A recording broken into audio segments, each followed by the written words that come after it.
할렐루야. 주님의 이름으로 환영하고 축복합니다. 오늘 이 저녁 시간에도 하나님께서 우리들에게 새 일을 행하시고 또한 우리들에게 새롭게 역사하시는 놀라운 은혜를 경험하는 이 시간이 되기를 간절히 소원하겠습니다. 우리 같이 이 시간에 찬양으로 하나님께 영광 돌리겠는데요, 더 원합니다 라는 찬양 우리 같이 찬양하도록 하겠습니다.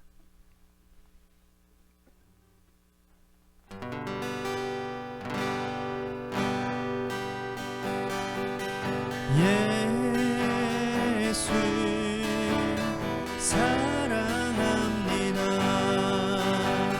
사랑합니다.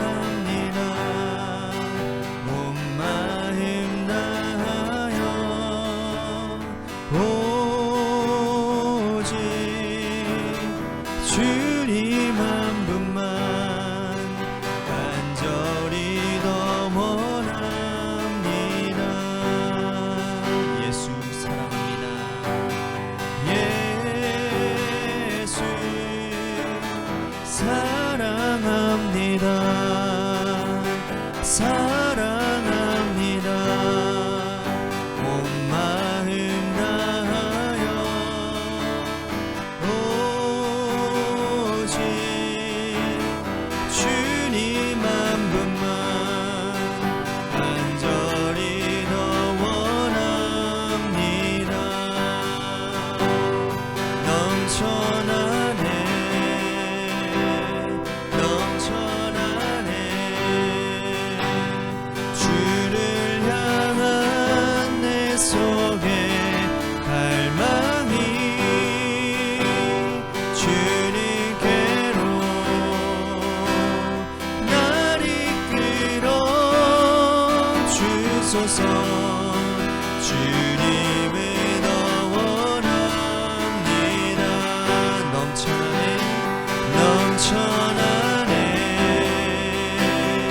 넘쳐나네 주를 향한 내 속에 갈망이 주님께로 날 이끌어 주소서.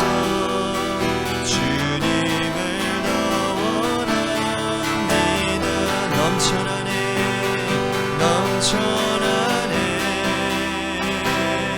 넘쳐나네 주를 향한 내 속에 갈망이 주님께로 날 이끌어 주소서.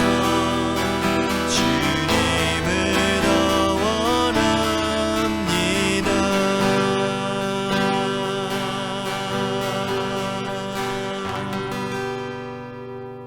기도하겠습니다. 사랑의 주님, 오늘도 주님의 사랑에 감격하여 주님이 원하시고 바라시는 일 가운데 하나님 우리들이 기뻐함이 그곳 가운데 있는 줄로 믿습니다. 하나님 무엇에 얽매여서 뭔가에 짓눌려서 뭔가 하지 않으면 안 될 것 같은 죄책감 때문에 하나님 우리들이 주님의 뜻을 따르는 인생들이 아니라 정말 주님께서 주님의 사랑에 감격하여 우리에게 허락하신 그 하나님의 자유하심 가운데 정말 주님을 귀하게 여기는 마음, 주님을 위한 마음, 그 하나를 위해 하나님 우리들의 모든 신앙의 활동들이 일어나는 은혜가 있도록 도와주옵소서. 오늘 이 기도 시간도 하나님 우리들이 어떤 얽매임과 어떤 습관적으로 이 자리에 나온 자리가 아니라 정말 하나님의 역사가 우리 안에 있음을 사모하며 또한 우리 안에 하나님의 마음을 깨닫는 기쁨이 우리 가운데 있기에 이 자리에 나온 줄로 믿습니다. 오늘 하나님 이 저녁 시간에 우리와 함께하여 주시고 주님의 만남을 하나님 기뻐함으로 맞이하는 시간 되도록 축복하여 주옵소서. 사랑이 많으신 예수님 이름 받들어 간절히 축복하며 기도하옵나이다. 아멘. 오늘 이 저녁 시간에 하나님이 우리에게 주신 말씀 보도록 합니다. 갈라디아서 2장 1절에서 5절 말씀까지 보도록 하겠습니다. 갈라디아서 2장 1절에서 5절 말씀 우리 같이 한 목소리로 다 함께 봉독하도록 하겠습니다. 시작. 14년 후에 내가 바나바와 함께 디도를 데리고 다시 예루살렘에 올라갔나니 계시를 따라 올라가 내가 이방인 가운데서 복음 전파하는 복음을 그들에게 제시하되 유력한 자들에게 사사로이 한 것은 내가 다름질하는 것이나 다름질한 것이 헛되지 않게 하려 함이라. 그러나 나와 함께 있는 헬라인 디도까지도 억지로 할례를 받게 하지 아니하였으니 이는 가만히 들어온 거짓 형제들 때문이라. 그들이 가만히 들어온 것은 그리스도 예수 안에서 우리가 가진 자유를 엿보고 우리를 종으로 삼고자 함이로되 그들에게 우리가 한시도 복종하지 아니하였으니 이는 복음의 진리가 항상 너희 가운데 있게 하려 함이라. 아멘. 오늘 이 저녁 시간에도 하나님의 은혜를 사모하셔서 이제 나오신 여러분들에게 하나님의 신령한 은혜와 축복이 함께 하시기를 바라겠습니다. 여러분, 하나님께서 천지를 창조하실 때 인간을 창조하셨습니다. 하나님의 인간 창조의 가장 위대한 선물은 바로 인간에게 의지를 주셨다라는 것입니다. 하나님은 동물과 식물을 창조하실 때에는 하나님의 시스템 안에서 돌아가도록 했습니다. 하나님이 정해놓으신 것에 딱딱딱딱딱딱 순차적으로 이루어진다는 거예요. 그래서 동물도 본능에 의해서 움직이고, 그죠? 그리고 식물도 계절에 따라 움직여지잖아요. 그런데 이것과는 달리 인간에게는 하나님이 특별한 선물을 주셨는데 그게 무엇이냐? 바로 자유의지라는 것입니다. 인간은 하나님이 자유를 주시고 그 자유 안에서 하나님을 사랑하도록 배려하셨다라는 거예요. 물론 이것은 하나님의 입장에서 보면 대단히 위험한 모험입니다. 그 자유는 하나님을 거부할 수도 하나님을 떠날 수도 있는 폭탄과도 같은 것이고 위험한 것이기 때문이죠. 하지만 하나님은 결단하셨어요. 강요된 자유, 강요된 사랑이 진정한 사랑이 아님임을 하나님은 알고 계셨기에 인간 가운데 갈등하고 인간이 하나님을 떠나고 싶은 그 갈등까지도 억누르고 하나님 앞에 나와 엎드리고 예배하고 하나님을 참된 주인으로 모시고 섬기는 것이 참으로 중요하고 아름답고 순결한 예배라는 것을 하나님은 알고 계셨다는 거예요. 그래서 인간에게 하나님은 자유의지를 주시고 갈등하는 우리 인간을 오히려 하나님은 격려하시고 복되게 하셨다는 겁니다. 그러므로 우리가 하나님의 형상을 본받아 창조된 자라면 우리도 사랑하는 자들에게 이 사랑의 여백의 자유를 선물할 수 있는 사람들이 되어야 된다는 거예요. 부부끼리라든지 사랑하는 연인끼리라든지 사랑의 여백을 선물하지 않는다면 구속이 되는 겁니다. 이러한 어떤 틀에 박히고 이렇게 해야 된다라고 한다면 그 다음부터는 사랑하는 게 아니라 억눌려지고 피곤해지는 거예요. 숙막혀지는 거예요. 이거는 사랑을 빙자한 폭력에 가까운 겁니다. 사랑의 여백을 줄 때 그 사랑은 훨씬 더 의미가 있다라는 것이죠. 교회도 마찬가지입니다. 교회는 예수 그리스도를 머리로 삼고 하나님을 주인으로 모시고 있는 공동체입니다. 그러므로 교회야말로 가장 자유로운 곳이어야 되고 하나님이 우리 인간에게 주신 자유가 교회 안에서 가장 활발하게 이루어지고 함께 형상화되어지는 공동체가 되어야 한다는 거예요. 오늘 그런 의미에서 바울은 이 갈라디아 교회 교인들에게 하나님께서는 자유를 선물로 주셨는데 유대에서부터는 어떤 이들이 율법주의자들이 그 자유를 빼앗아간 것에 대해서 개탄하며 안타까워하며 오늘 보면 우리들이 한 가지 사례만 읽었지만 뒤에도 두 번째 사례가 있는데 두 가지의 사례를 들고 있다라는 거예요.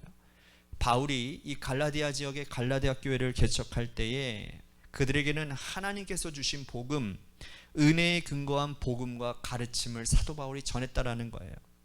그런데 유대에서부터 온 어떤 율법주의자들이 여러 가지를 막 대는 거예요. 할례를 받아야 구원을 받을 수 있다. 말씀 이러한 율법들을 지켜야 너희들이 구원을 받을 수 있다라는 거예요.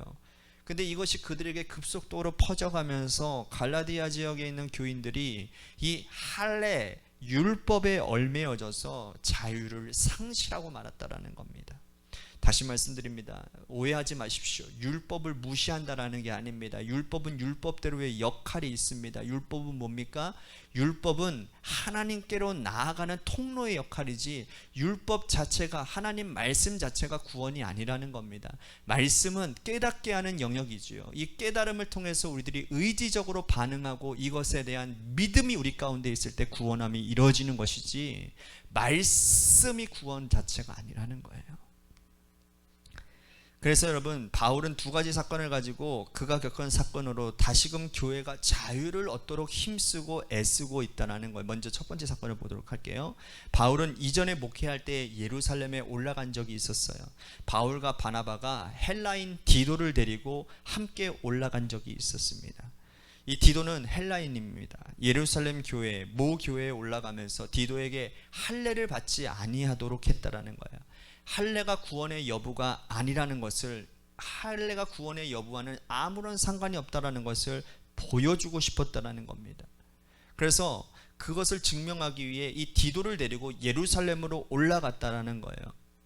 여러분, 그때 당시에 예루살렘 교회 안에는 할례를 받아야 구원받는다라고 하는 그러한 인식을 가지고 있는 사람들이 있었다라는 겁니다. 교회 안에서도 말이죠. 예루살렘 교회에 어떤 사람들이 안디옥 교회에 와서 너희들 왜 할례 받지 않았느냐, 이방인들인 너희들이야말로 할례를 받아야 아브라함의 자손이 되고 할례를 받아야 구원을 받을 수 있다라고 가르친 사람들이 교회 안에 있었다라는 겁니다. 그래서 그들에게 오히려 보여주기 위해서 이 헬라인 디도를 할례 받지 않고 그를 데리고 예루살렘 교회로 당당히 들어간 거예요. 여러분, 오늘날에도 교회 공동체 안에서 여러 가지 이상한 것들로 본질을 흐리는 사람들이 있습니다. 교회 안에서 우리들이 메어야 될 것은 오직 한 가지밖에 없습니다. 그것은 바로 복음입니다. 복음에만 우리들이 메어야 되는 겁니다. 복음이 곧 본질 아닙니까? 예수 그리스도께서 우리를 위해 돌아가셨다라는 그 본질, 주님께서 3일 만에 부활하셨다라는 그 사실, 그 사실에만 우리들이 메어 있어야 된다라는 거예요. 예수 그리스도가 본질이라는 겁니다. 그런데 그 본질이 아닌 기타 이상한 다른 것들에 메어서 신앙생활하는 사람들이 많다라는 거예요. 직분에 메어 있고, 사람의 시선에 매여 있고, 헌금 액수에 매여 있는 사람들이 얼마나 많이 있는지 몰라요. 직분에 목숨 걸고 헌금 그 액수에 따라서 사람들을 평가하고, 이러한 사람들은 내가 이렇게 대우하고, 저 사람이 나를 어떻게 보줄까, 그것에 목숨 거는 사람들이 생각보다 많이 있다는 거예요. 교회 공동체 안에서. 이 모든 것들은 다 비본질적인 것들입니다. 하나님께서 우리를 복음 안에서 자유롭게 하셨잖아요. 우리가 복음의 말씀에만 매여 있다면 다른 것들에게서는 우리들이 모두가 다 자유로운 존재가 되는 겁니다. 그럼에도 불구하고 우리는 여전히 기타의 다른 등등의 비본질적인 것에 매여서 복음을 복음되지 못하게 하는 그런 불행한 일들을 우리 스스로가 자초하고 있지는 않은지, 우리 스스로뿐만 아니라 우리와 함께 믿음 생활하는 사람들에게도 복음이 아닌, 본질이 아닌 다른 것들을 강요하는 사람들이 굉장히 많아지고 있어요. 때문에 사람들은 오히려 세상이 아닌, 세상에서도 힘든데 교회에 오면 더 힘든 거야. 교회에 오면 더 답답함을 느낍니다. 신경 써야 될 것들이 너무나도 많기 때문이지요. 오직 하나님 한 분께 집중하고, 오직 예배에 집중하고, 오직 말씀에만 신경 써야 되는데 다른 기타 등등의 신경을 쓰다 보니 교회 오면 더 속 막혀 죽을 것만 같다고 호소하는 사람들이 많다라는 거예요. 이건 복음이 아닙니다. 교회 공동체는 할례를 받든 받지 않던 간에, 우리가 어떤 복장으로 오던 다니건 그렇지 않던 간에, 우리의 관계가 어떻건 그렇지 않던 간에, 그건 우리의 구원의 여부와는 하등 아무런 상관이 없다라는 겁니다. 바울은 또 하나 두 번째 사건을 드는데, 자신이 경험한 두 번째 사건이 뭐냐면, 안디옥 교회에서 바울이 목회를 하고 있을 때에 예루살렘 교회에서 베드로가 방문한 일입니다. 여러분, 그때 당시에 베드로의 위상이 어땠습니까? 모교의 이 예루살렘 교회를 이끄는 그 베드로, 예루살렘 교회의 수장입니다. 사도, 예수님의 사도 중에 사도요, 예수님의 수제자라고 일컬어지는 사람 아닙니까? 그가 안디옥 교회를 방문한 것은 대단한 행사였고 큰 사건이었습니다. 그러니 안디옥 교회 성도들이요, 얼마나 극진히 대접을 했는지 모릅니다. 안디옥 교회 성도들이 대부분이 다 어떤 사람들입니까? 이방인에서 개종한 사람들이 대다수였다라는 거예요. 근데 그들과 함께 식탁 교제를 나누고 있었습니다. 한데 이 이방인들과 식탁 교제를 나누는 것은 유대인의 율법에 반하는 행위입니다. 유대인들은 이방인들과 함께 식사를 하지 못하도록 규정되어져 있습니다. 하지만 베드로는 개의치 않았지요. 왜? 베드로는 이미 그런 걸 경험했어요. 고넬료 집에서 성령이 임하는 것을 보지 않았습니까? 그런데 식사의 자리에서 이상한 일이 발생하고 말았는데 그게 뭐냐면 야고보에서 온 어떤 이들이라 하는 사람들이 고린도 교회에서 온 또 예루살렘 교회에서 온 또 다른 무리들이라는 거예요. 예루살렘 교회에서 어떤 온 무리들이 안디옥 교회에 와서는 베드로를 보고 깜짝 놀라는 겁니다. 저 사람이 지금 이방인과 식사를 하고 있네, 율법을 범하고 있네. 그 사람의 시선을 직감한 이 베드로가요, 그 자리를 박차고 도망가 버립니다.